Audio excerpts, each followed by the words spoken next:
Buenas tardes. La Universidad Escuela Libre de Derecho les da la bienvenida a su ciclo de videoconferencias sobre los efectos jurídicos de la pandemia COVID-19. Estamos muy honrados con contar con su presencia y poder ofrecerles a excelentes expositores que tenemos el orgullo de llamar de la casa. Antes de iniciar, quisiera decirles cómo va a funcionar la dinámica de la conferencia. El expositor va a tener cierto tiempo para hacer su exposición y durante la exposición se abrirá el periodo de preguntas que él contestará al final de la charla.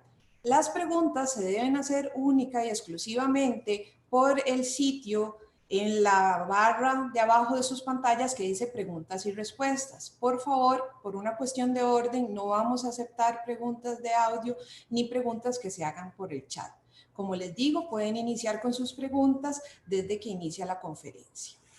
Sin más, vamos a presentar el tema de hoy, que son los efectos jurídicos laborales en la época de la pandemia, a cargo del licenciado Carlos José Gómez Quintanilla. Don Carlos José tiene amplia experiencia en asesoramiento en materia laboral a empresas públicas y privadas, así como colegios profesionales. Es miembro del bufete Laborem Consultores, socio directivo de la firma Jurilab y profesor de Derecho Laboral en la Universidad Escuela Libre de Derecho. Sin más, le cedo la palabra al licenciado Gómez Quintanilla. Muy buenas tardes a todos. En primer lugar, quiero agradecer a Dios porque la verdad que en estos tiempos de pandemia estar uno con salud pues ya es una gran dicha. La verdad que es muy bueno que estemos todos aquí con salud y eso es un motivo de agradecer. En segundo lugar, y con todo el cariño, pues agradezco a la Universidad Escuela Libre de Derecho por la oportunidad que nos da de, bueno, de compartir un poco de nuestras experiencias, hacer unas reflexiones sobre los temas de tanto interés hoy en día, sobre temas de derecho, y además porque la universidad, pues al hacer estas actividades, está haciendo una proyección y un aporte muy importante a la sociedad, lo cual pues yo les felicito y les agradezco. Aparte de darme la oportunidad de estar aquí, también quiero agradecer al público, a la gente que está matriculada, que nos está escuchando y viendo, que no dudo que es un público de alto nivel que hace grande o hará grande esta actividad con su participación posteriormente con sus preguntas. Así es que les doy la bienvenida a todos y muchas gracias por estar aquí, porque sé que bueno, pasaremos un rato ameno, agradable, compartiendo algunas reflexiones. Dicho esto, voy a pergeñar a grandes rasgos lo que va a ser la exposición mía. En primer lugar, voy a referirme a una serie de antecedentes que nos van a servir para dimensionar adecuadamente el efecto que puede generar esto en nuestro caso, puede generar directamente en las relaciones de trabajo o en la vida misma, ¿verdad? Todos estamos conscientes de todo lo que genera esta pandemia a nivel mundial. Después de estos antecedentes que nos van a servir para este fin, vamos a referirnos propiamente a cómo ha impactado esto en las relaciones laborales. Ahí vamos a hablar un poco de los principios del derecho del trabajo para dimensionar cómo enfrenta el derecho de trabajo esta crisis sanitaria, esta pandemia, este problema de salud pública a nivel mundial. Y después, posteriormente, vamos a referirnos a cuáles son las normas con las que el país está enfrentando la pandemia desde el ámbito del derecho laboral. Y finalmente, pues, haremos el cierre o conclusión. Espero, pues, que estar a la altura de este maravilloso público que tenemos hoy por medio de la tecnología que nos une. Bien, el tema de la pandemia en realidad pues tomó al mundo por sorpresa. De un momento a otro empezamos a escuchar noticias a finales de diciembre del año anterior de un brote que se estaba dando en la provincia de Hubei, concretamente en la ciudad de Wuhan, y desde ese momento pues nos asustamos y creíamos todos que esto iba a ser algo así como otras pandemias que habían, por ejemplo, la gripe aviar, la gripe porcina y todas estas gripes que sabemos que han venido del continente asiático algunas, y pues prácticamente todos asumíamos que esto iba a ser un asunto de otro lado, de otro sector, y que no nos iba a golpear como está sucediendo en efecto. No obstante lo anterior, pues de un momento a otro nos damos cuenta de que ya la famosa enfermedad, empezamos a oír más de cerca el término coronavirus, aunque no, o sea, ya después nos damos cuenta que es un virus que ha existido por mucho tiempo y que hay cepas de este virus, y que una de estas cepas es el SARS-CoV-2, que produce esta enfermedad terrible que se llama COVID-19. Resulta entonces que ya empezamos a ver de cerca, porque se nos viene la noticia, los meses de finales de enero, febrero, en Italia, que empieza a ponerse terrible la cosa, cercan totalmente una región, la región de Lombardía, y vemos que el asunto se nos viene más cerca, ¿verdad? Y toma a esta gente totalmente desprevenida, empieza a diseminarse por toda Europa, llega a España. El 11 de marzo del 2020 ya la Organización Mundial de la Salud eleva al grado de pandemia la situación de emergencia por el problema de la salud pública que está ocasionando este virus.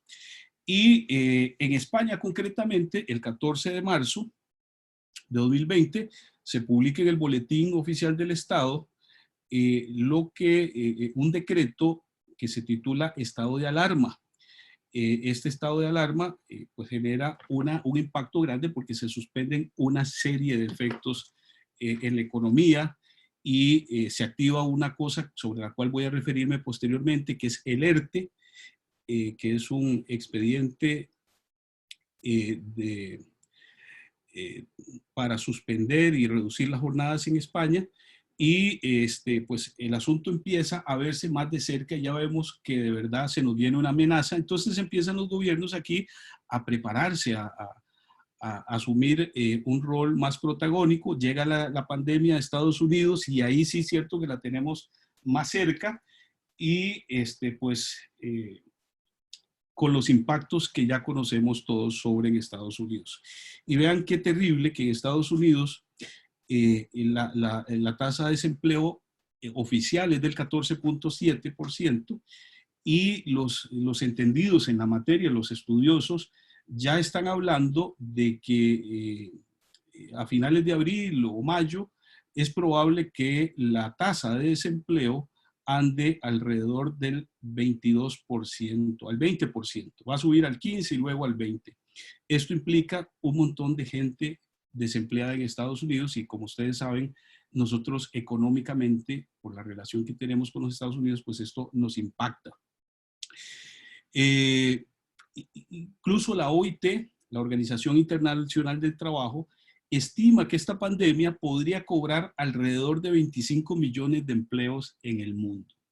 Entonces, esto nos pone en perspectiva que el tema de la pandemia no solamente afecta la salud de las personas, que es desde luego el bien fundamental a proteger, el bien fundamental por excelencia que hay que proteger, sino que también nos pone en una situación de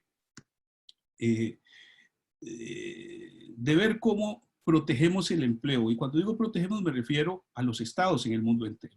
Se empiezan a dar una serie de medidas que ya les señalaba, el ERTE en España, y por supuesto que nuestro país, al llegar la pandemia, pues igualmente toma decisiones, y igualmente se ve afectado o se va a ver afectado, o se está viendo afectado poco a poco, de forma creciente, por los efectos de esta terrible enfermedad que se llama COVID-19. En nuestro país llega el primer caso los primeros días de marzo, y propiamente el Estado costarricense, mediante un decreto ejecutivo que es el 42.227 del 16 de marzo, publicado el mismo día, 16 de marzo, declara la emergencia nacional. Hace una declaratoria de emergencia nacional conforme a la ley 8488, que es la ley de emergencia, la Ley Nacional de Emergencias y Prevención del Riesgo. A partir de ese momento, pues, se abre una serie de mecanismos jurídicos para enfrentar en el ámbito de las relaciones obrero-patronales el problema de la pandemia. Puedo decir, para ir concluyendo esta primera parte, de que en nuestro país al mes de marzo teníamos una tasa del 12.5%, una tasa abierta de desempleo. Eso quiere decir que ese estudio que va de enero a marzo de este año probablemente no refleje lo que se avecina con las consecuencias de la pandemia en el ámbito del empleo. Y en este estudio que se hizo, que hizo el INEC, el subempleo había subido al 12.4%. Dice que la fuerza de trabajo anda en 2.5 millones de colones, millones de personas, y el desempleo aumentará sin duda, según los estudiosos, en sumas muy similares a las de Estados Unidos. Probablemente se habla de un 20%. Algunos expertos empiezan a vaticinar que por ahí pueda andar el desempleo probablemente en las semanas que siguen. Consulté ahí un estudio del Instituto de Investigaciones en Ciencias Económicas y dice este estudio en las consideraciones finales que cerca de un 24% de los trabajadores ocupados podrían perder su empleo durante la pandemia. Eso implica en números reales unos 400,000 trabajadores. Y desde luego, los sectores más afectados, como podrán entender, turismo, alojamiento, servicios de comida y todo este tipo de servicios que van encadenados al tema del turismo. Como consecuencia de ello, pues la pobreza durante la pandemia va a aumentar, podrían andar entre el 24 y el 29% en los hogares costarricenses. Esto básicamente pues, son algunos números que nos dan una idea de la magnitud del problema, no solo, repito, de salud, que eso ya lo escuchamos todos los días en las conferencias de prensa y en los memes y en los tweets, etcétera, sino también en lo económico, en lo laboral y finalmente en lo social, que incluye todo esto.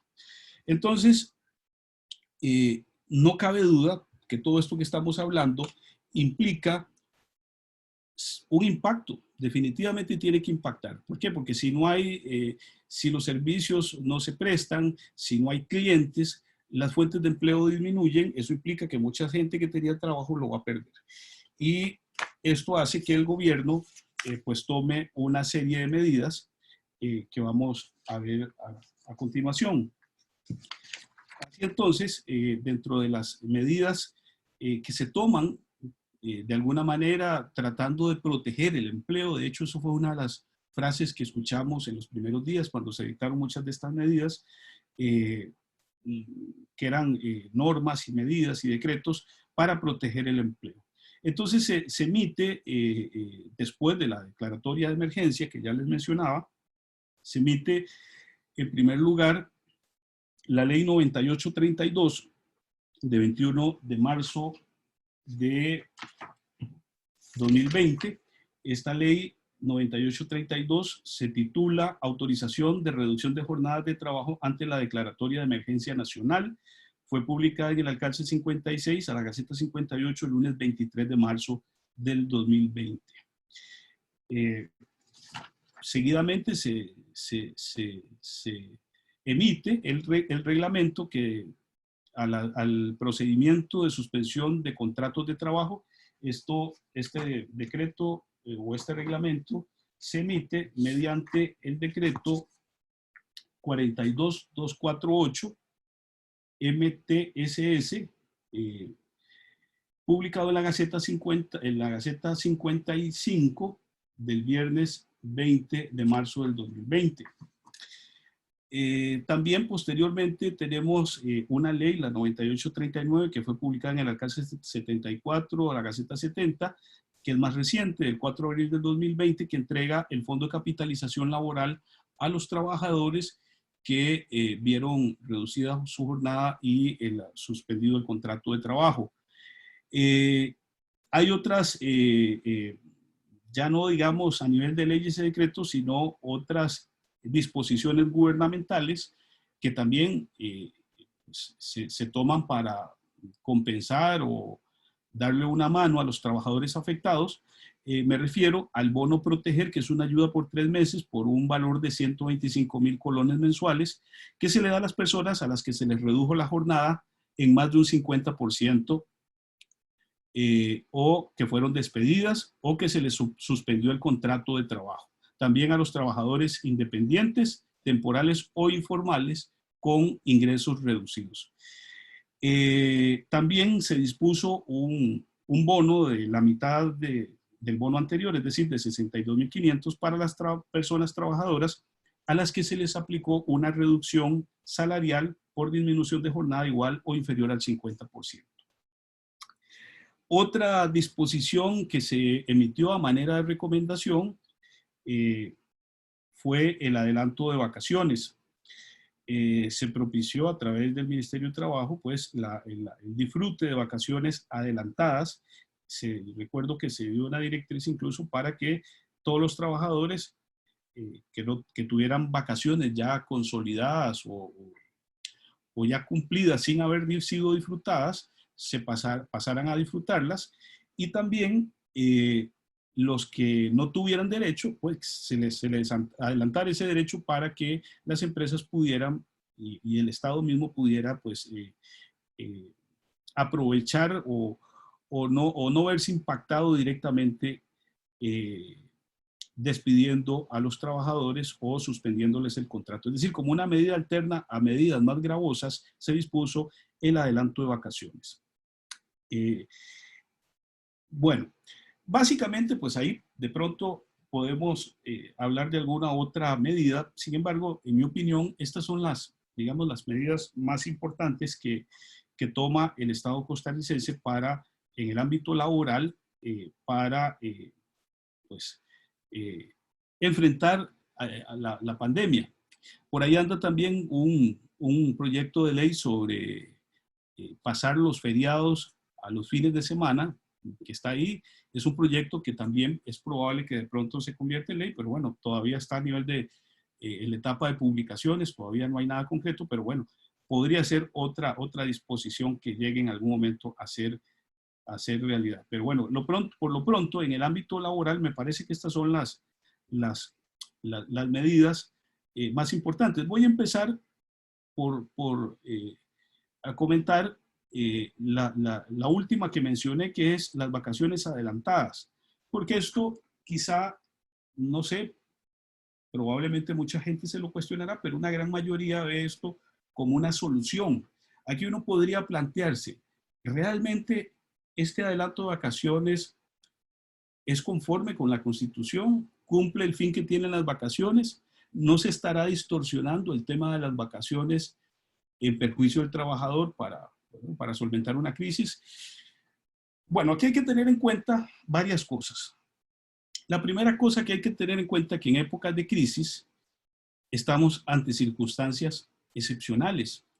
Y por supuesto que las decisiones tienen que ser excepcionales. Voy a abrir un paréntesis para referirme en esta parte al tema de los principios generales del derecho del trabajo, los principios del derecho del trabajo.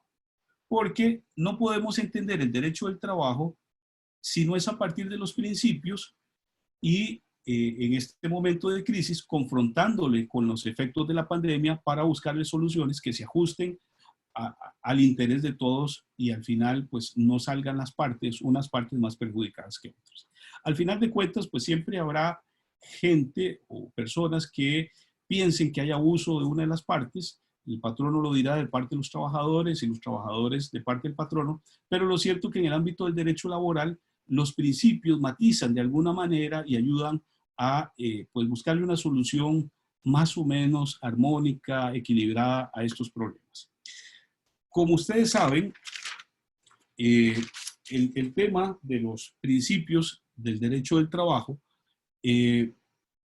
juegan un papel muy importante y creo que en este caso en la pandemia no es la excepción. En primer lugar, hay que tener en cuenta que las funciones que tienen los principios generales del derecho del trabajo cumplen una función informadora e inspiradora porque inspiran al legislador a la hora de emitir las normas. Eh, en este caso, la ley de reducción de jornadas, de alguna manera, pues se nutre de los principios del derecho del trabajo. Ya vamos a ver por qué. En segundo lugar, tienen una función normativa, por ejemplo, cuando no hay norma expresa sobre un tema determinado, los principios integran el derecho para buscarle solución a problemas concretos. Y finalmente, cumplen una tercera función, que es la función interpretadora, que es aquella función que hace el intérprete del derecho, servirse de los principios para interpretar, es decir, guían al intérprete a la hora, al operador jurídico a la hora de aplicar el, el, el, el derecho. ¿Y cuáles son estos principios? Rápidamente los voy a enumerar, básicamente porque sé que hay personas, no todos son estudiantes, no todos son abogados. Rápidamente voy a decirlo así, muy al corre-corre. El primer principio es el protector, que es el principio por excelencia. El derecho del trabajo es el principio que identifica el derecho del trabajo porque parte de una desigualdad real entre patrono y trabajador, y como mediante este principio se pretende de alguna manera compensar esa desigualdad real por medio de un equilibrio jurídico que da este principio protector. Yo siempre digo que en las relaciones humanas siempre hay una parte más fuerte y más débil. En cualquier relación lo vemos en las relaciones de familia, en las relaciones inquilinarias, siempre va a haber alguien que está por encima del otro. La relación consumidor-vendedor, y por supuesto que la relación laboral no es ajena a este desequilibrio. Por supuesto que cuando uno busca un trabajo, quien le da todas las condiciones del trabajo es el patrono. Uno nada más tiene que decir si lo acepta o no. Difícilmente uno pone las condiciones, aunque desde luego pueden haber excepciones. Entonces, este principio protector busca de alguna manera romper ese desequilibrio natural que dicen los profesores, como el profesor Américo Pla, existe en las relaciones de trabajo. El segundo principio es el de irrenunciabilidad de derechos, que es un principio pues ya no tan propio del derecho laboral, que se ha venido expandiendo a muchos otros derechos que ustedes, según sus materias de preferencia, habrán escuchado también mencionar el principio de irrenunciabilidad de derechos. Un tercer principio es el principio de continuidad laboral, muy importante, tiene que ver con esto porque de alguna manera la protección del empleo pasa porque la continuidad laboral se mantenga en estas épocas de crisis. El cuarto principio de primacía de la realidad, que básicamente se refiere que cuando hay conflicto entre lo que ocurre en la realidad frente a documentos, rige lo que ocurre en la vida real por encima de lo que pueda estar documentado, siempre y cuando se demuestre que efectivamente lo de la vida real es lo verdadero. El quinto principio de razonabilidad, en la medida que es un principio que funciona en la medida en que obliga a ambas partes a actuar de forma razonable, de forma racional, que haya equilibrio tanto en las potestades patronales de dirección, de sanción, frente al equilibrio que debe también mantener el trabajador a la hora de prestar su servicio y de relacionarse con su patrono. Y finalmente llego al principio, que es el sexto en la clasificación que hace el profesor Américo Pla, que es el principio de buena fe. Y quiero subrayar este principio porque en estos momentos es uno de los principios más importantes del derecho del trabajo. Y vamos a ver, cuando veamos las leyes, vamos a ver por qué. En una época de crisis resulta repulsivo, repugnante, abyecto, ruin, que una persona se aproveche de las circunstancias de desgracia para sacar provecho. Llame si es el patrono o si es el trabajador, cualquiera de los dos. Uno no podría aceptar pacíficamente que un patrono pues le haga daño al trabajador a partir de estas circunstancias de crisis, o que los trabajadores traten de perjudicar al Estado, qué sé yo, engañando, pidiendo bonos o retirando el fondo de capitalización laboral, o lo que hemos visto en las noticias, gente haciendo cartas falsas de patrono para poder circular con su vehículo. Es decir, yo creo que la buena fe siempre debe estar presente en toda la vida jurídica, en la vida personal de todos, pero especialmente en el derecho del trabajo. Dicho esto, aclarado esto de los principios, paso a hablar entonces de las vacaciones, que fue cuando abrí el paréntesis. Les decía que las vacaciones adelantadas es una cosa que puede estar en discusión porque si bien uno entiende que en época de crisis las soluciones no deben de ser iguales a las condiciones normales, es decir, en condiciones normales las decisiones deben de ser normales. Sin embargo, cuando estamos en época de crisis o de excepcionalidad, pues las decisiones o las soluciones tienen que ser proporcionales a esa excepcionalidad. Por lo tanto, el Ministerio de Trabajo ha recomendado esto.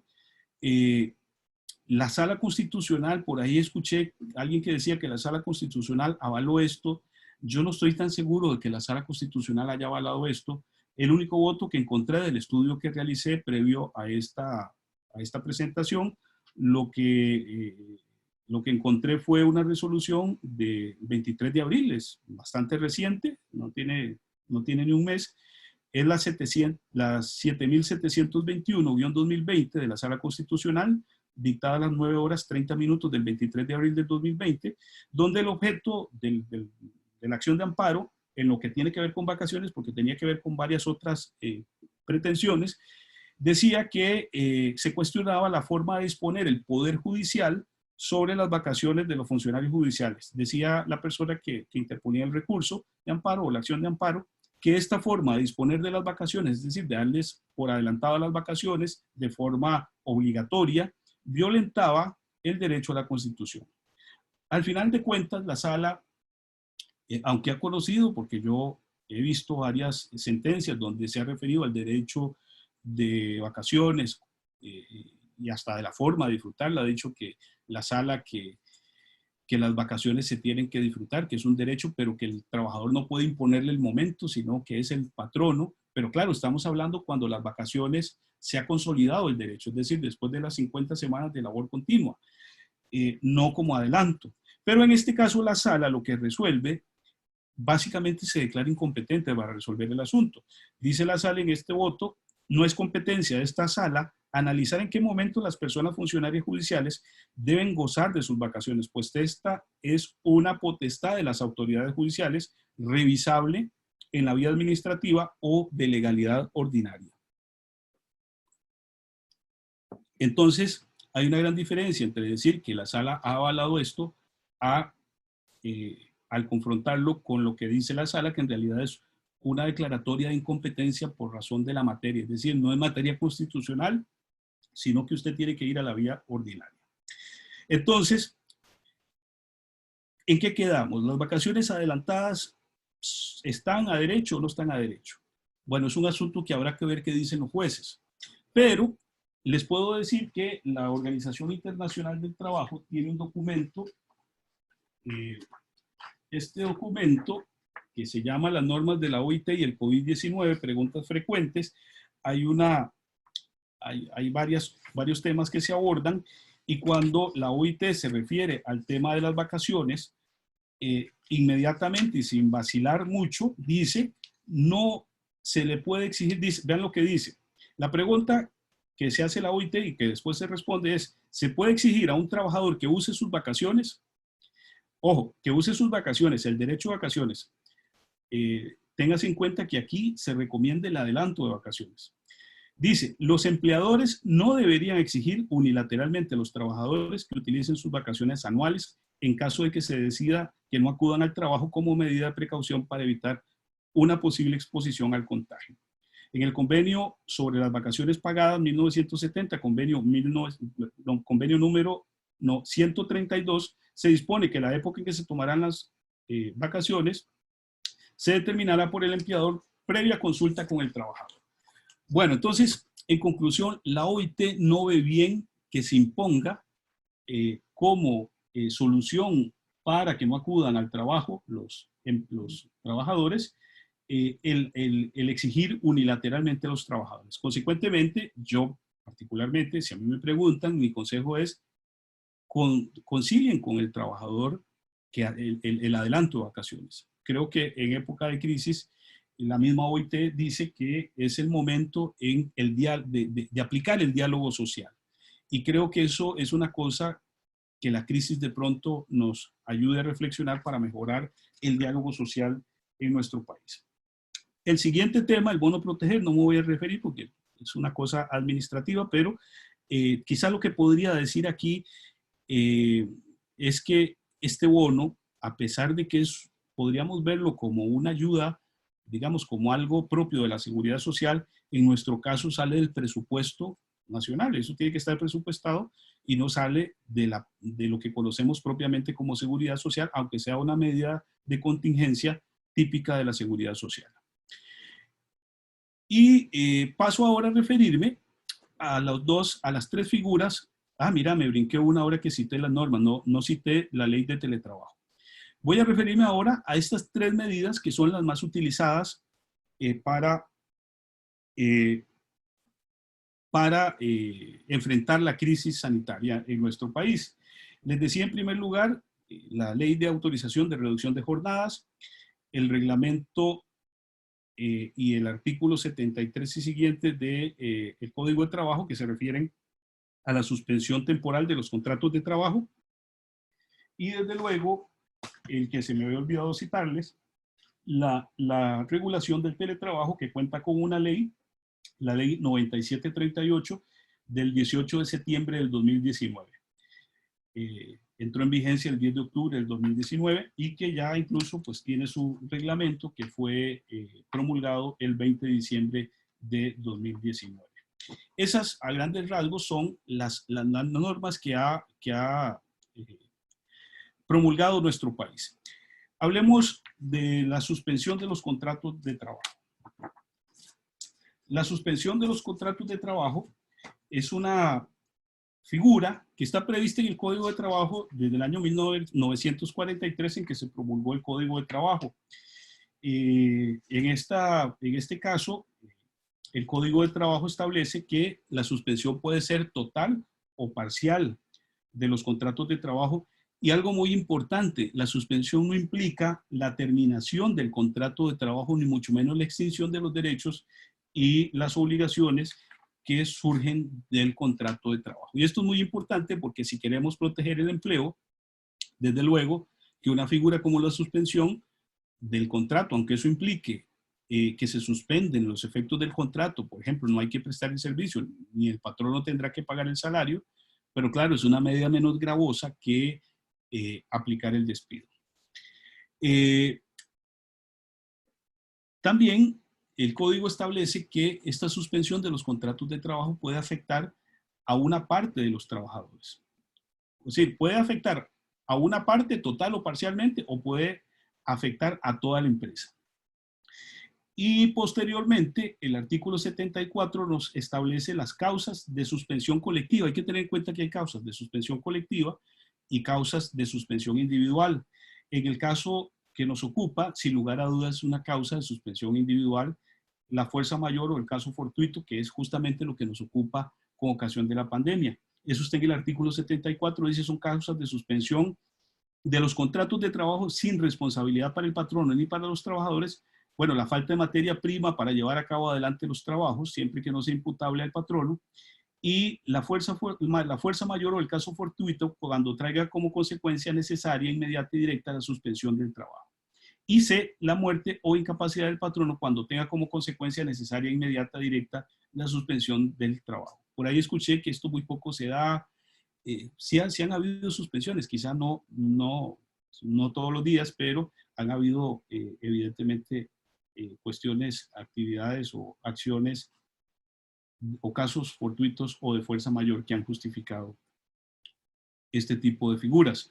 En el caso de la pandemia, pues estamos ante un caso de fuerza mayor y por lo tanto, por eso se justifica la suspensión con base en la causal B del inciso, en la causal del inciso B del artículo 74. Es interesante porque el artículo 74 establece, es decir, para los casos de falta de materia prima y caso fortuito, fuerza mayor, establece que el Poder Ejecutivo podrá dictar las medidas de emergencia que, sin mencionar intereses patrimoniales, den por resultado el alivio a la situación económica de los trabajadores. Bueno, esto es importante porque en este caso, pues han habido algunas decisiones gubernamentales que pues han puesto en evidencia la necesidad de reglamentar esta figura. De hecho, pues como les decía, hay un reglamento a esta figura y por supuesto también abarca la posibilidad de que se dicten otro tipo de medidas de emergencia. Un asunto que he visto que a veces se ha dicho de que el Ministerio de Trabajo tiene que recibir la solicitud de suspensión del contrato de trabajo y hay que esperar a que resuelva. Eso no es cierto. El artículo 75 claramente establece que la suspensión de los contratos de trabajo surte efecto desde la conclusión del día en que ocurrió el hecho que le dio origen. Es decir, si hoy ocurre el hecho que motiva la suspensión, desde hoy rige. Obviamente tiene que haber una autorización del ministerio, pero es una autorización a posteriori. Es decir, primero hago y después pido permiso. Perdonen lo coloquial, pero ese es el ejemplo más claro que les puedo dar sobre esta forma. Igual pasa con la reducción de jornadas. Uno primero la aplica unilateralmente, la reducción de jornadas, y en este caso la suspensión del contrato de trabajo, y tiene 3 días para que presentar la gestión ante el Ministerio de Trabajo, que el Ministerio de Trabajo lo autorice a partir del día que realmente se suspende unilateralmente el contrato de trabajo. Esto se tramita ante la Inspección de Trabajo y les decía que el gobierno, el Poder Ejecutivo, emitió el reglamento correspondiente, que es el decreto que ya les decía, 42248, en el que en pocos artículos, 8 artículos, se regula la forma en que se presenta, que tiene que presentarse ante el Ministerio de Trabajo, algo muy importante, que ya se los decía, que tiene que ser dentro de los 3 días siguientes a que ocurre el hecho, porque así lo dispone el Código de Trabajo, que la persona que recibe, el inspector, tiene que tramitar inmediatamente, pasárselo al jefe de inspección, para que el jefe de inspección dicte la resolución correspondiente dentro de un plazo de 2 días después de recibido.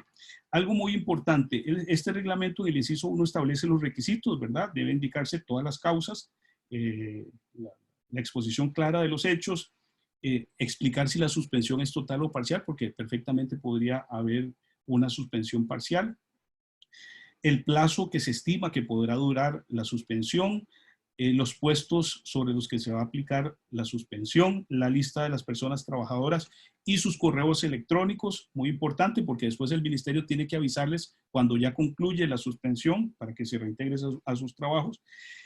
La obligación de señalar a un representante de los trabajadores también para estos mismos efectos. Y, por supuesto, la obligación de señalar lugar para notificaciones, aportar personería si es una empresa, etc. Algo muy importante que aplica solo en los casos de suspensión es que debe demostrar, además, que está cumpliendo con la obligación de pago del salario mínimo. Y además que está al día con las cargas sociales ante la Caja Costarricense del Seguro Social y el Instituto Nacional de Seguros. Entonces, es decir, si hay alguien que esté moroso con el INSS o con la caja, definitivamente no le van a autorizar la suspensión del contrato. Y posteriormente les decía que cuando ya termina la suspensión, el periodo de suspensión, el ministerio comunica a los trabajadores para que se reintegren a sus labores. Bueno, la segunda normativa es la ley para regular el teletrabajo, que el teletrabajo es un tema que en el sector público había estado muy difundido, o ha estado muy difundido desde antes de la ley. Hay muchos reglamentos en las instituciones públicas que venían funcionando antes de la ley. Dicho de otra manera, pues ya era conocido el teletrabajo en el sector público y con la ley pues se amplía al sector privado, por lo menos se da regulación para el sector privado. Creo que la regulación llegó oportunamente, meses antes de la crisis, y ha sido pues muy bien acogida, pienso yo. hablar del teletrabajo implicaría pues algunas horas, eso está reglamentado, básicamente pues hay que poner por escrito las condiciones, la forma del control, etcétera. Hay una serie de disposiciones que por razones de tiempo no me voy a referir, pero sin lugar a dudas constituye una normativa importante para paliar, para enfrentar de alguna manera las relaciones laborales o mantener las relaciones laborales. Sigo con la ley de autorización de reducción de jornadas. Esta reducción de jornadas está en la ley 9832, parte del supuesto que lo que busca es la protección del empleo, como ya se los decía, y el requisito es que los ingresos brutos de las empresas se vean afectados o reducidos al menos en un 20% en relación al mismo mes del año anterior. Es decir, si es en abril, que en relación a abril del 2019 haya una reducción de al menos un 20%. Y otra cosa muy importante es que el ámbito de aplicación de esta norma es únicamente para el empleo privado. No expresamente el artículo 2 establece que solo rige para las relaciones de empleo privado. Este mismo artículo establece la potestad unilateral de reducir la jornada siempre y cuando pues se inicie entre los 3 días siguientes la solicitud, se tramite la solicitud antes de los 3 días, dentro de los 3 días, perdón, para que el ministerio autorice la reducción de jornadas. Se establece que se puede modificar unilateralmente y reducir hasta un 50% el número de horas, siempre que exista una reducción de al menos un 20%. En caso de que la disminución de los ingresos sobrepase el 60%, se puede reducir hasta un 75% la jornada de trabajo semanal pactada entre las partes. Todo esto tiene que ser demostrado por una certificación de contador público o mediante una declaración jurada que se puede hacer ante abogado. La ley no habla de notario, sino que dice abogado, así es que perfectamente, como por Ministerio de Ley, los abogados quedan autorizados para autenticar esta declaración jurada. Algo muy importante que puede ayudar mucho es que en las empresas grandes donde haya sindicato, bueno, que no son muchas, dicho sea de paso, pero en los casos en que sí hubiera, puede la empresa pactar con el sindicato la reducción de las jornadas y eso sustituye el trámite de autorización de jornadas. También, si no hay sindicato en la empresa podría pactar con representantes de trabajadores libremente electos, lo que conocemos como arreglo directo, es decir, hacer un arreglo directo en el que se acuerde reducir las jornadas laborales. Algo muy importante en este tema es que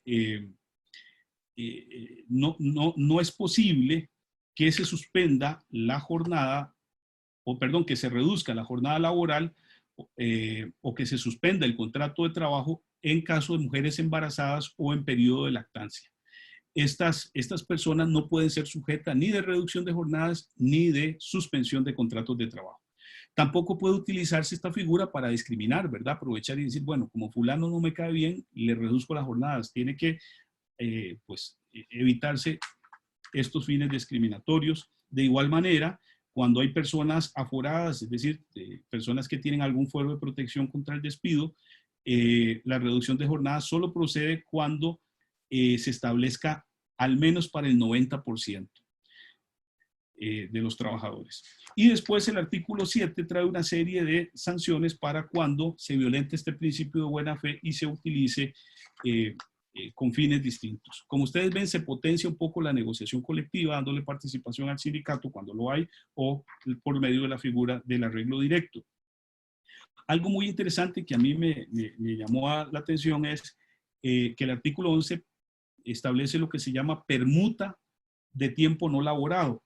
Esto quiere decir que las personas empleadoras pueden acordar con las trabajadoras la interrupción de la prestación de labores, es decir, hacer una especie de suspensión de la prestación del servicio, pero con goce de salario, no es una suspensión sin goce. Y durante el plazo o durante el tiempo que duren los efectos de la declaratoria. Y pactar la reposición de ese tiempo en un plazo máximo de 1 año. Aquí ya se han preguntado muchos que si la persona tiene jornada completa, cuando le toque reponer, lo hará fuera de las 8 horas diarias. ¿Ese tiempo será jornada extraordinaria? Esa es una de las preguntas que ya se han hecho. A mí me parece que no, porque, pero esto es una opinión personal, quiero aclararlo, porque ustedes comprenderán que en estos momentos de crisis el derecho está dando soluciones y muchos de estos casos o conflictos que se llegan a dar no han sido conocidos aún por nuestros tribunales. En mi opinión, esta autorización que da el artículo 11, pues se da justamente para evitar el pago de horas extraordinarias, porque si no, ¿qué sentido tendría hacer esta autorización? Es decir, si no existiera este artículo y se pacta eso, ahí sí aplicarían las horas extraordinarias, porque no hay una autorización legal. A mí me parece que desde el momento en que la permuta implica un, un, un intercambio en las mismas condiciones. Por lo tanto, al haber una autorización de permuta, me parece a mí que tendría que ser tiempo contra tiempo. Es decir, 3 horas, compensarla o permutarla por 3 horas pasada la crisis. De tal manera que esta opinión mía, por supuesto, es muy mía y no faltará de pronto pues algún juez que quizás se rija por esta misma línea o de pronto diga que como es labor extraordinaria habrá que contabilizar tiempo y medio a tiempo y medio la hora permutada o la hora de reposición permutada. Bueno, estas son a grandes rasgos las figuras. Les decía, para ya ir concluyendo, que en España esta figura de el ERTE es básicamente, es una figura, es un expediente de regulación temporal del trabajo. Lo que hace es exactamente tramitar la suspensión de los contratos de trabajo y la reducción de jornadas. Pero, a diferencia de nuestro país, el ERTE tiene una regulación en el Estatuto de los Trabajadores, que es el equivalente al Código de Trabajo, creo que en los artículos 47, en el artículo 47 del Estatuto de los Trabajadores de España. Y lo interesante es que está muy bien regulado porque cuando una empresa se acoge al ERTE parcial o totalmente para reducir jornadas o para suspender contratos, con base en las causales que están expresamente establecidas, dentro de las cuales está el caso fortuito, fuerza mayor, no solamente hay que hacer la demostración correspondiente, tiene que haber audiencias con los trabajadores y una serie de requisitos, sino que lo más importante es que tanto el empresario recibe una serie de estímulos para la empresa, como es el no pago de seguridad social, la suspensión del pago o la liberación de la obligación de pago de la seguridad social, eso en cuanto al empresario, y en cuanto al trabajador, empiezan a regir las disposiciones sobre seguro de desocupación. Se le paga una ayuda, un subsidio en caso de reducción de jornadas o se le paga el equivalente al paro cuando la persona está desempleada en el caso de suspensión del contrato de trabajo. ¿Y por qué les hablé de esto al final? Porque en nuestro caso la Constitución Política contempla en el artículo 63 la figura del seguro de desocupación, que no tenemos. Entonces, a manera de conclusión, yo diría que el Estado costarricense ha enfrentado la pandemia bien que mal, dentro de sus posibilidades, creo que ha hecho lo que se ha podido con la figura de la suspensión de los contratos de trabajo y la reducción de jornadas, que si bien pues afectan a la clase trabajadora, entre acabar con el empleo, me parece que es una fórmula para mantener el empleo. Está claro que el empresario ordenado, previsor, el buen empresario, pues tendrá planificada su actividad anual o trimestral o semestralmente y podrá determinar si su actividad puede tener futuro dentro de la pandemia o una vez pasada la pandemia. Por ejemplo, si es una actividad de turismo, es probable que un empresario previsor diga, mejor liquido a los trabajadores y cierro la empresa. Pero si es un empresario que tiene una actividad que si bien puede ser golpeada por la crisis, puede mantener reducidamente la actividad económica, por ejemplo, los restaurantes. He visto restaurantes que entiendo que incluso les ha ido mejor porque han explotado el tema de la figura esta de la comida a domicilio y lo han hecho también que prácticamente no han tenido una disminución en sus ingresos. Pero el punto es que independientemente de todo, el empleador tiene que ser previsor, planificar, administrar muy bien, de tal manera que si ve que a mediano plazo puede mantener el empleo, bueno, suspende el contrato de trabajo para que posteriormente reintegre a esos trabajadores. Pero si es un empresario que ve que su actividad se ha reducido, pero que necesita a los trabajadores, ese ejercicio de ponderación tiene que hacerlo para reducir las jornadas. Pero eso sí, mantener el empleo. No se vale pues hacer cosas como cerrar la empresa y después abrirla. Me parece que atenta contra la buena fe para burlar la antigüedad de los trabajadores, etc. Entonces, a manera de conclusión, me parece que sí, el Estado costarricense, pues, podemos tener algunas críticas, pero creo que en términos generales ha hecho lo que corresponde y que han hecho en otros países. Lo que sí creo yo que es importante, y esta es una segunda conclusión, me parece que esta crisis deja al descubierto la necesidad imperiosa de que cumplamos con esta norma programática de la Constitución Política de crear un seguro de desocupación.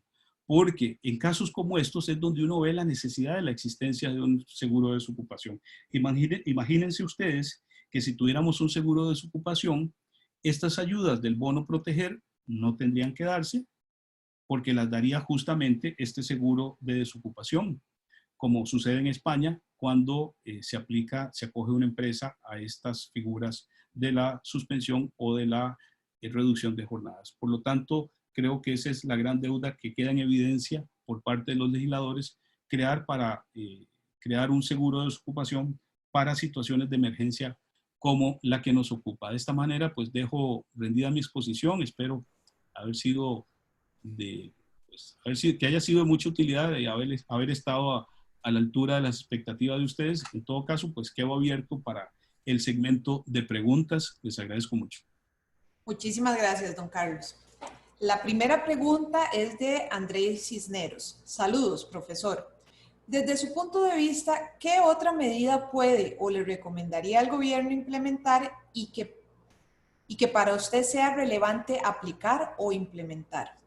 Sí, muchas gracias, Andrei. Mire, su pregunta supongo que la formuló probablemente antes de que me refiriera, pero creo que al final esa es para mí la figura más importante que nos queda debiendo el Estado costarricense, aplicar este seguro de desocupación, porque eso, imagínense que si por alguna razón el gobierno no hubiera logrado que le aprobaran el presupuesto, no tendríamos el bono, el famoso bono proteger, que dicho sea de paso, pues es un bono que al 5 de mayo, al 5 de mayo sí entiendo que se habían depositado a 188,000 personas y entiendo que habían un montón más haciendo trámites para lograrlo. Entonces, creo que esa es la deuda para que así este tipo de ayudas no salgan del presupuesto, sino que se financien como se financian en los estados de primer mundo, ¿verdad? O mediante un seguro de desocupación. Pero creo que en términos generales, lo demás, veo, aquí tengo un listado al día de hoy, fue un dato que no se los di, pero se los voy a aprovechar la pregunta. Al día de hoy, el Ministerio de Trabajo ha tramitado 4,838 solicitudes de suspensión del contrato, de las cuales ha aprobado 1,734, ha rechazado 32 y la diferencia es la que todavía está en trámite. Y de reducción de jornada laboral ha tramitado 5,760, de las cuales solo ha rechazado 16 y ha aprobado 1,476, por lo que tiene alrededor de 3,500 ahí pendientes de resolver. Eso es lo que le respondería a don Andrei. Otra pregunta, bueno, es un comentario, de don Eugenio Solano. Apreciado colega, el adelanto de vacaciones por más situación de emergencia es contrario a la filosofía de este instituto. Descanso, a norma constitucional y a disposiciones del Código de Trabajo. Es más, al ámbito del sector público, adelantar vacaciones es disponer indebidamente de fondos públicos y contrario al principio de legalidad. La carga de la pandemia no se debe cargar solo al trabajador. ¿Por qué en lugar de adelanto de vacaciones se debió sugerir licencia o permiso con goce salarial? Bajo el manto de la emergencia, siento que se ha violentado, perdón, el ordenamiento jurídico.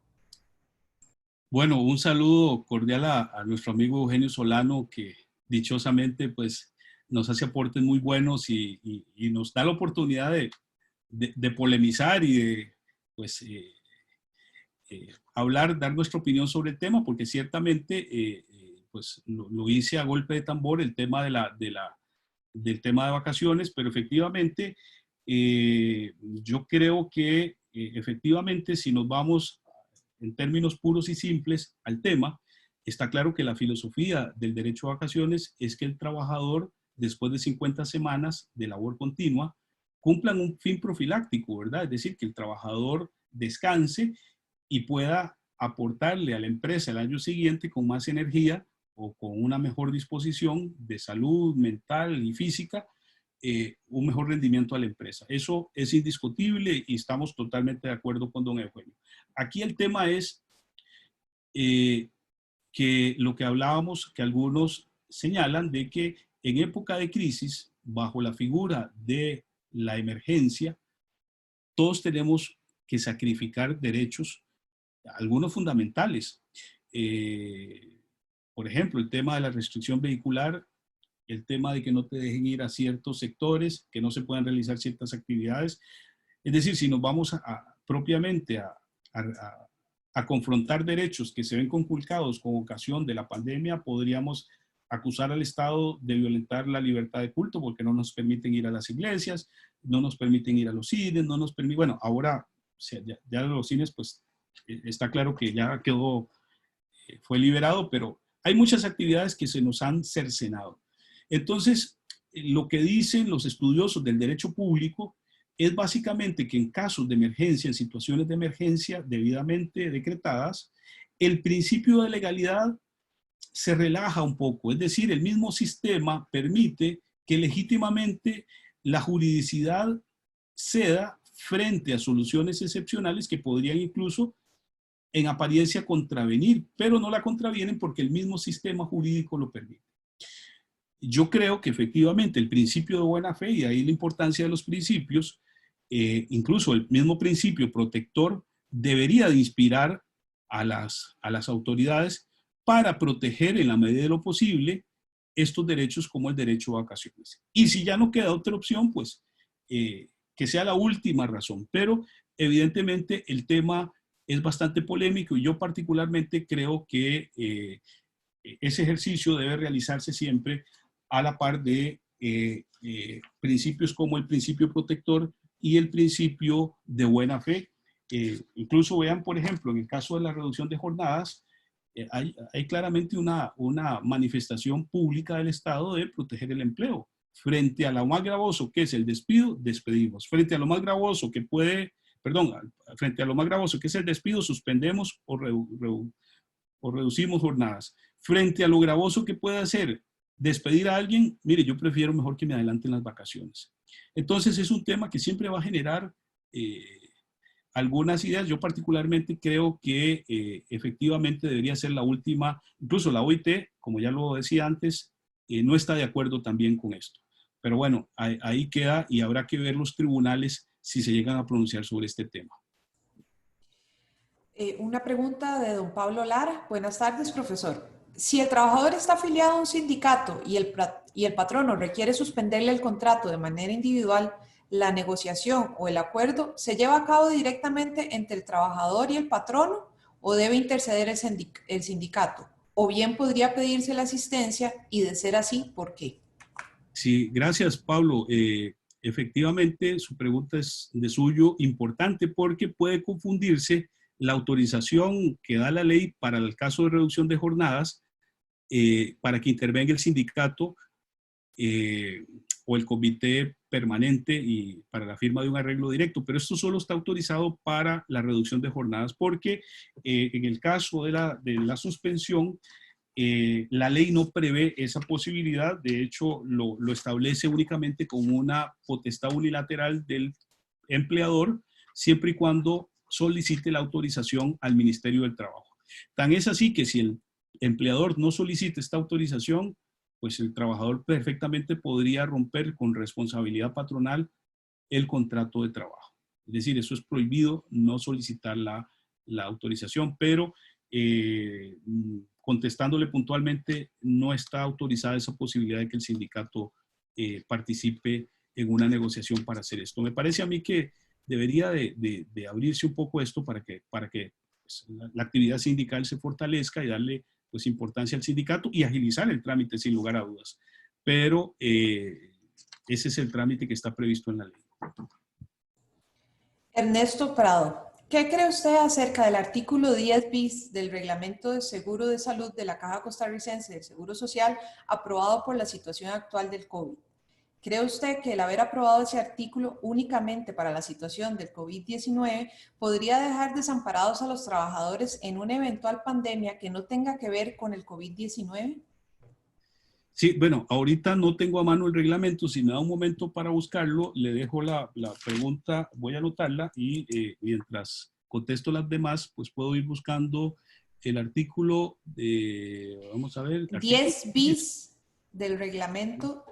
del seguro de salud. Voy Sí, a señor. pedir un momentito que me ayuden y vamos, por favor. Si gusta, usted me avisa y pasamos a la siguiente. Dejamos esa ahí. Sí, un momentito, seguro de salud. ¿Usted me lo puede imprimir, por favor? El seguro de salud. Sí, la siguiente, por favor. Andrei Cisneros, otra vez. La reducción de la jornada solicita la disminución de ingresos del 20% y la suspensión y cierra los signos de pregunta. Sí, la reducción de jornada, la ley establece que se puede solicitar la reducción cuando haya una disminución de los ingresos del 20% o incluso si es más del 60% se puede reducir hasta un 75%. Pero en el caso de la suspensión, la causa es el caso fortuito, o en este caso es la fuerza mayor, ¿verdad?, que genera la pandemia. De tal manera que lo que uno tendría que demostrarle al ministerio para justificar su solicitud es que la pandemia dejó sin actividad a la empresa y por lo tanto no tiene trabajo para los trabajadores. Esa es como a grandes rasgos lo que tendría que acreditarse ante el ministerio, aparte de los demás requisitos, claro está, que se establecen en el reglamento de suspensión del contrato de trabajo. María Fernanda Vilches. ¿Es posible para la empresa privada hacer uso de la figura de suspensión del contrato de trabajo o reducción del salario y jornada laboral solamente a una porción de su planilla? De ser el caso, ¿qué parámetros debe justificar la elección de la población que se vería afectada? Sí, bueno, muchísimas gracias por la pregunta. Efectivamente es una pregunta importante porque la reducción, la ley la establece como una posibilidad y la suspensión también parcial o total. Recuérdense que hay empresas, a veces uno piensa en empresas de ciertas características, pero hay que tener en cuenta que hay empresas que pueden tener muchos servicios. Por ejemplo, puede ser que hayan empresas que no tengan trabajo para el personal administrativo, pero que requieran que el servicio de vigilancia, los guardas, estén trabajando. Entonces, claro está, se suspende el contrato de trabajo para los que no se requiere que estén ahí porque no hay trabajo y se mantiene para los guardas. O igualmente, puede ser que haya actividades en las que no haya labor alguna que hacer en la empresa, pero que hayan otras que requieran una jornada disminuida. Por ejemplo, en los restaurantes, al no haber clientes en mesa, está claro que de pronto los saloneros, estoy poniendo un ejemplo, no estoy dando ideas malas a los dueños de restaurantes, pero supongamos que no hay trabajo para los saloneros, se les suspende el contrato, pero para los cocineros, como hay trabajo de cocina para llevar o para que la persona pase a recoger los alimentos, pues está claro que de pronto se puede reducir la jornada porque quizás no se requiere el tiempo completo de los cocineros. Entonces yo creo que en esto efectivamente la ley pues admite esa flexibilidad siempre y cuando uno lo justifique. El problema es, y ahí sí vamos a ser claros, que usted le suspenda el contrato a una persona con la que no se lleva bien y a la otra no. Que le suspende el contrato a dos personas y el resto no. Creo que ahí tiene que tener cuidado el empresario, igualmente con la suspensión de la jornada. no puede aplicársele a unos de trato, dándole un trato desigual por la razón que sea, independientemente de la razón que sea. Tiene que haber una justificación, una razonabilidad para que esto sea posible. Otro comentario de don Eugenio Solano. En una suspensión de contratos, es mi criterio que el decreto ejecutivo tiene vicios de ilegalidad al supeditar la autorización a requisitos que no están expresamente en la ley, artículo 74 del Código de Trabajo. Otra incongruencia es que se le exige al patrono, al solicitar el trámite, que designe representante de los trabajadores. Este escoge el que le conviene y no se dispone que ese representante lo designe libre y autónomamente los propios trabajadores. Sí, bueno, don Eugenio, mi amigo don Eugenio Solano, a quien aprecio mucho y le vuelvo a ratificar mis saludos, es una persona, para los que no lo conocen, de mucho conocimiento y un referente en materia laboral, y efectivamente cuando yo fui funcionario del Ministerio de Trabajo y varias veces viceministro de Trabajo, y principalmente es un apasionado del derecho del trabajo. Y efectivamente, don Eugenio, yo cuando leí el reglamento, me llamó la atención porque todos sabemos que los reglamentos lo que hacen es darle aplicación a la ley y no puede sustituir la voluntad del legislador ni poner requisitos que la ley no impone. Y me parece que efectivamente usted tiene razón, puede ser que haya algunos vicios de legalidad, sobre todo en los aspectos que usted señala, totalmente de acuerdo. Y bueno, y le agradezco mucho el aporte porque efectivamente a veces cuando uno analiza una serie de normas, pues cuesta mucho detenerse a hablar de cosas que uno quisiera hablar sobre normas específicas. De hecho, pues aquí me estoy dando cuenta que por el tiempo, pues dejé de lado algunas cosas, como por ejemplo hablar de las decisiones que tomó la Junta Directiva de la Caja para reducir la base mínima contributiva y una serie de funciones una serie de acuerdos para atacar o para enfrentar la pandemia. Con esto le respondo a don Eugenio, dándole la razón efectivamente, y voy a referirme a la consulta sobre el artículo 10 bis. Este artículo establece que dice que se comprende, voy a leerlo para que todos tengamos claro de lo que estamos hablando, se comprende dentro del concepto de incapacidad señalado en el presente artículo aquellos casos que se encuentran en condición de investigación o probables de que el asegurado pueda padecer de la enfermedad COVID-19 para el otorgamiento de la incapacidad por parte del equipo de salud tratante, debiéndose seguir las siguientes disposiciones especiales. Se trata de una incapacidad de carácter temporal y excepcional, cuyo plazo máximo será establecido en la orden sanitaria, se fundamentará en la alerta sanitaria de aislamiento domiciliar dictada por autoridad competente del Ministerio de Salud. Para efectos del otorgamiento de la incapacidad, la orden sanitaria podrá ser presentada por el asegurado, pariente, persona interesada por funcionarios del Ministerio de Salud, para efectos de que sea expedida la incapacidad. Bueno, básicamente lo que establece es que las medidas sanitarias ante casos sospechosos, incluso que aún no estén confirmados o que estando confirmados se lleguen a dar, quedan cubiertas por la seguridad social. Tiene que ver con ese carácter protector que tiene el derecho del trabajo y que incluso en ese compendio de preguntas y respuestas, la OIT, en este compendio que tengo aquí, de preguntas y respuestas de la OIT dice que efectivamente el patrono debe de proteger al trabajador, y si la causa de la enfermedad, en este caso el COVID-19, es justamente el trabajo mismo, pues con mucha más razón. En este caso yo no creo que esto sea desamparar a los trabajadores, más bien no haberlo aprobado me parece a mí que sería una desventaja, porque resulta que usted deja de trabajar simplemente por una sospecha, y una cuarentena pues son el término cuarentena no necesariamente debería implicar 40 días, pero sabemos que no es tan exacto la cantidad de días. Pero imagínense usted que en estos casos, si no quedara cubierto por este seguro, por el seguro de salud, lo que tendría que hacer es el patrono simplemente darle permiso sin goce de salario. Le pagaría los primeros 3 días, medio salario, y después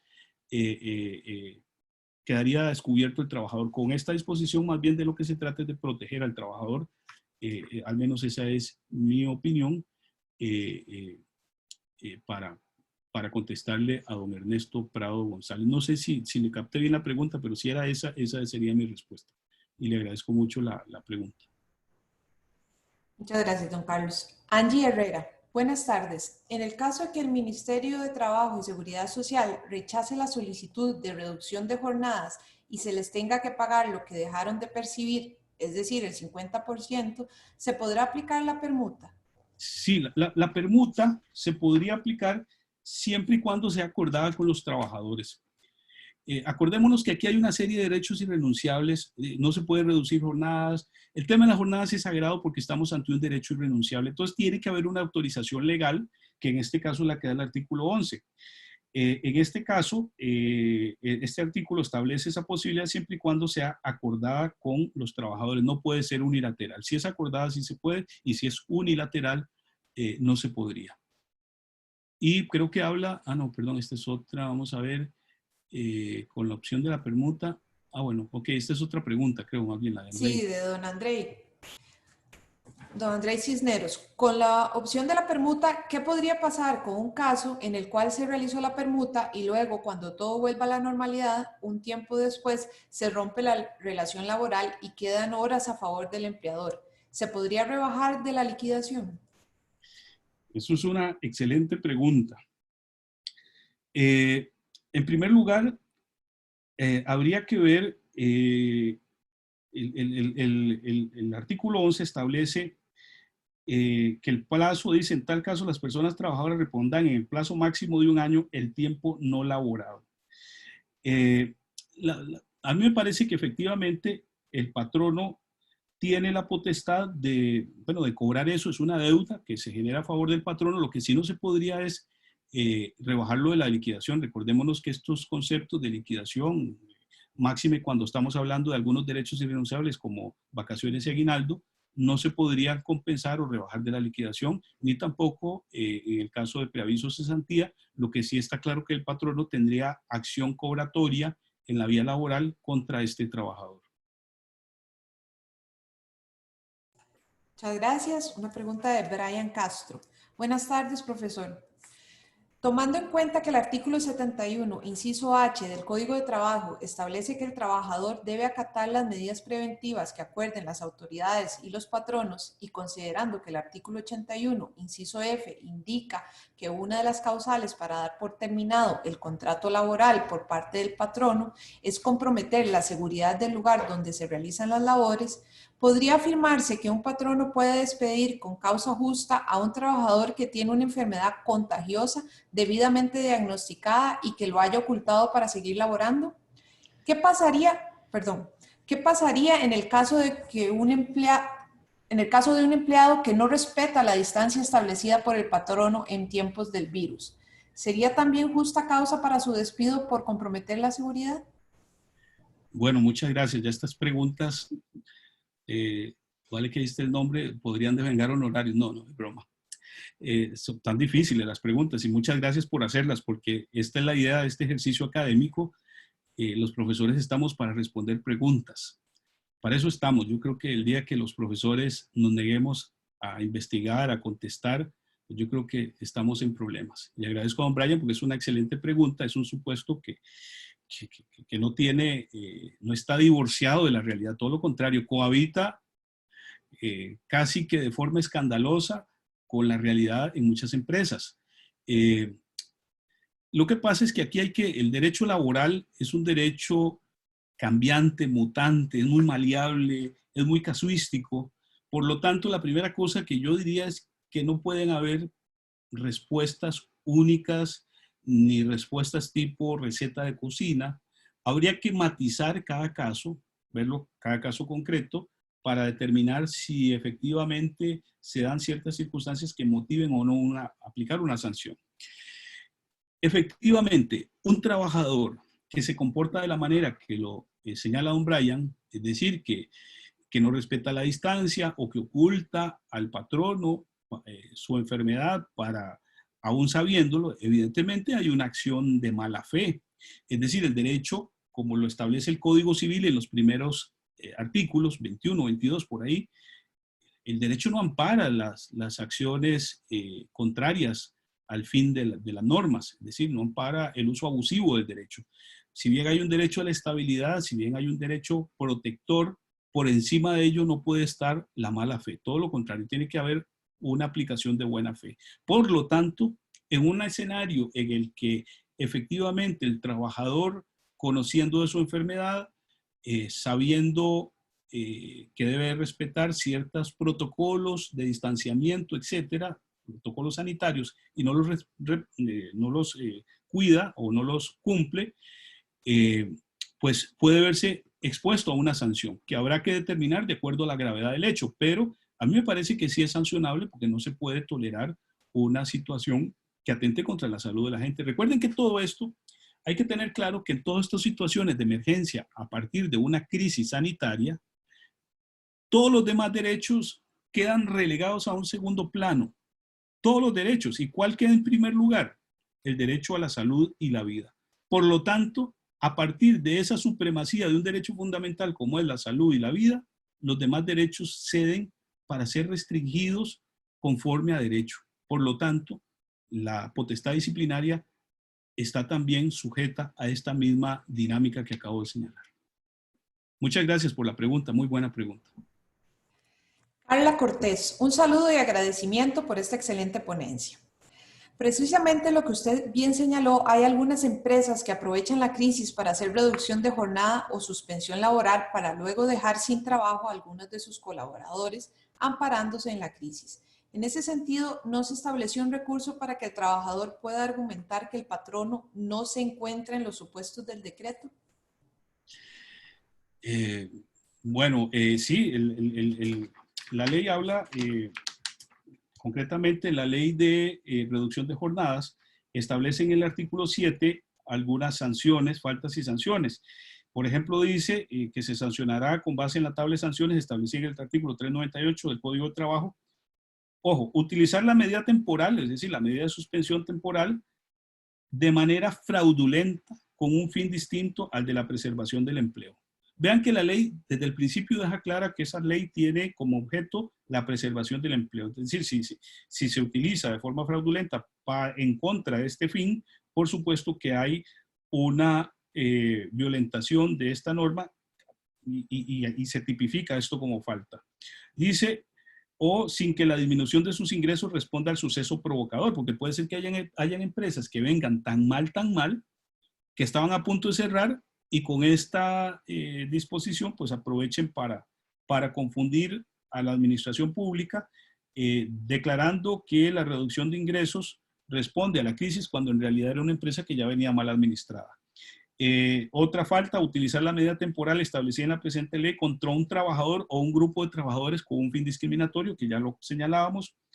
Aportar una declaración jurada con datos falsos. Mantener la medida temporal por un plazo mayor al autorizado. Hay una serie de medidas. Por cierto, cuando también les hablaba del ERTE en España, que es el que regula todo este tipo de cosas de suspensión y de reducción de jornadas, algo muy interesante, aparte de que la seguridad social cubre los subsidios a los trabajadores, es que cuando se descubre que el patrono violenta los fines por el que pide la suspensión o la reducción de jornadas, automáticamente se ve perjudicado y las normas que regulan el ERTE se aplican con toda la contundencia, revocándole todos los beneficios que se le había dado a la empresa y cobrándole todo, ¿verdad? Algo así, pues, pienso yo que debería hacerse aquí en el país justamente para evitar este tipo de cosas. Pero bueno, todo depende de la prueba, ¿verdad? Al final de cuentas, en derecho la prueba es fundamental y tendría que acreditarse que efectivamente el patrono está utilizando de forma fraudulenta la ley para su beneficio. Brian Castro.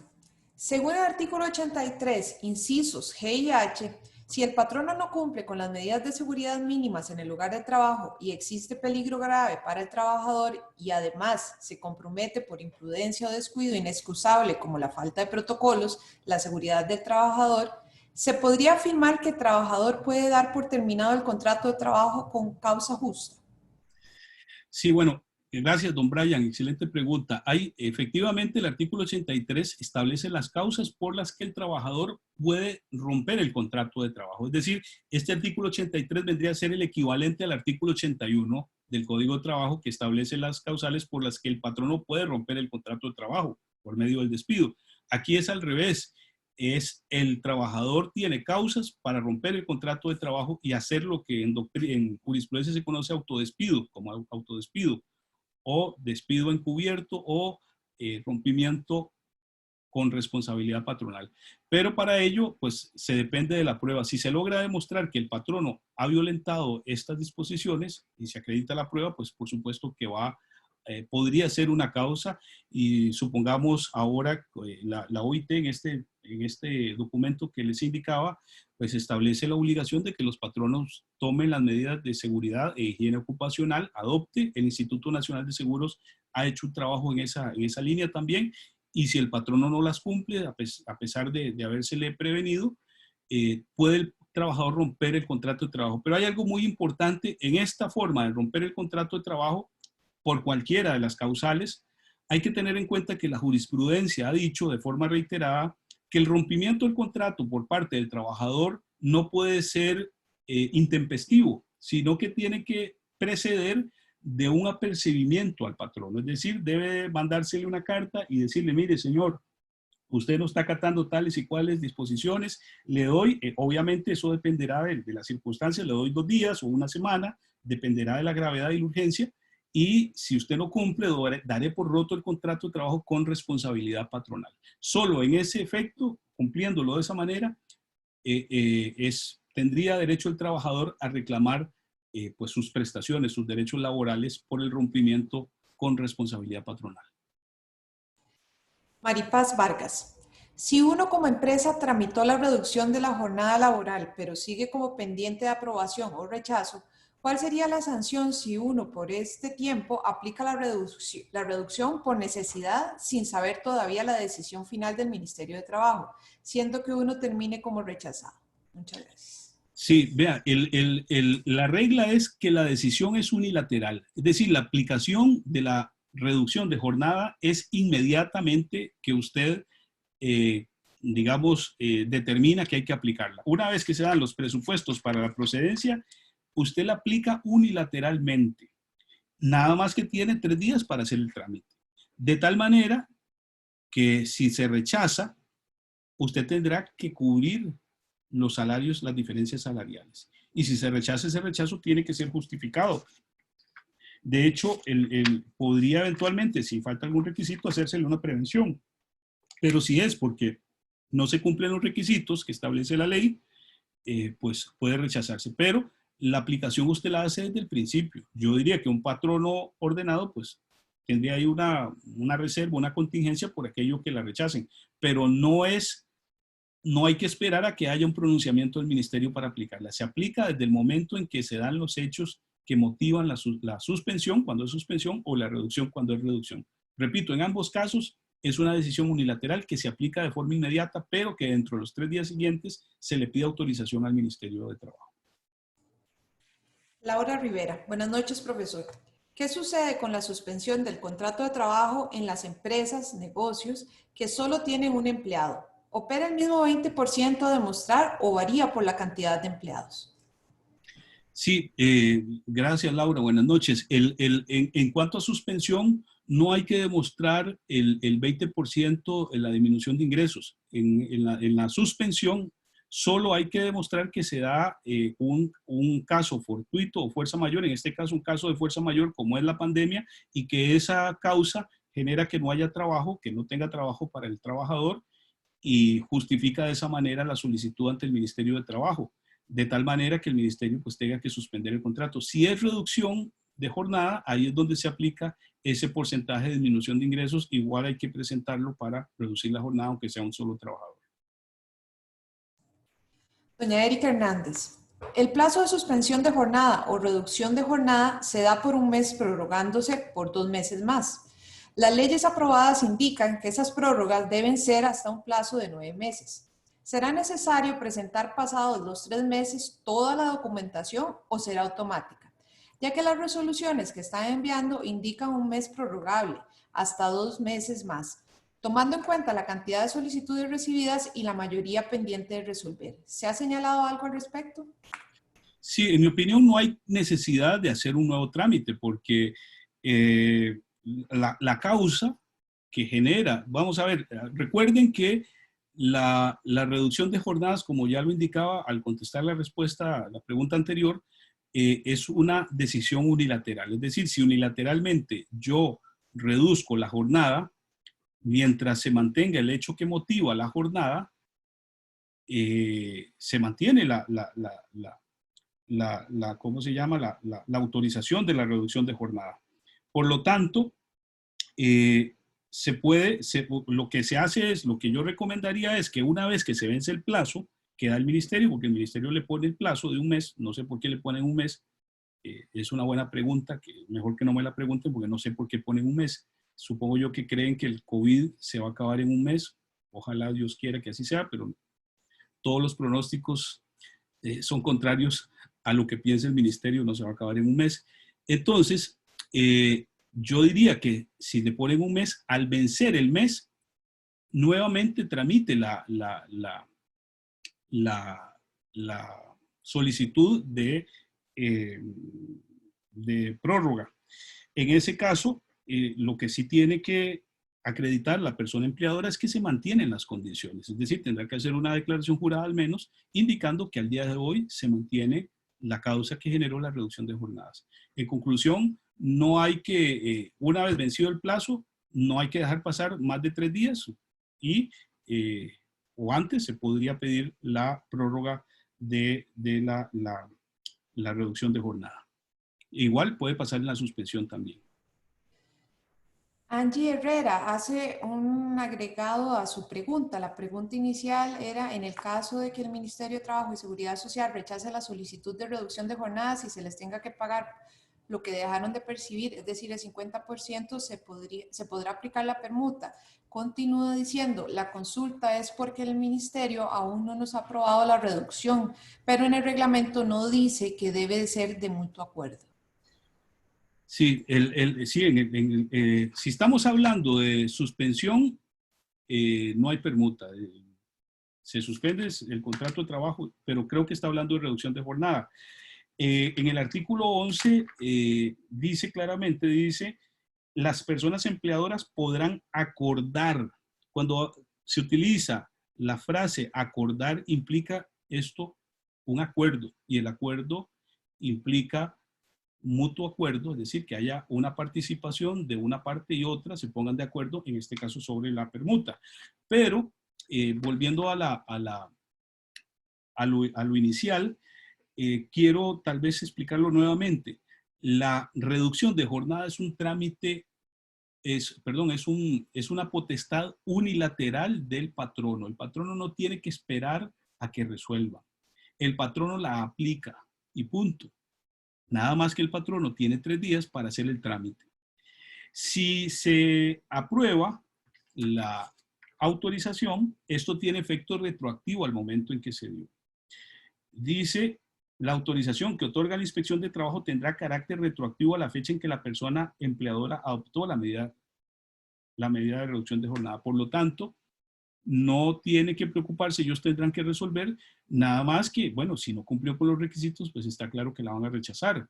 Si cumplió con los requisitos, se aprueba, y no rige a partir del día de la aprobación, sino a partir del momento en que se dio el primer día de reducción de jornadas. Y, repito, si al final le rechazan, tendrá que ser por acuerdo porque así lo dice el artículo 11. Esa sería mi respuesta y de verdad les estoy muy agradecido por la calidad de las preguntas, muy oportunas y muy acorde con el tema. Muchas gracias, don Carlos.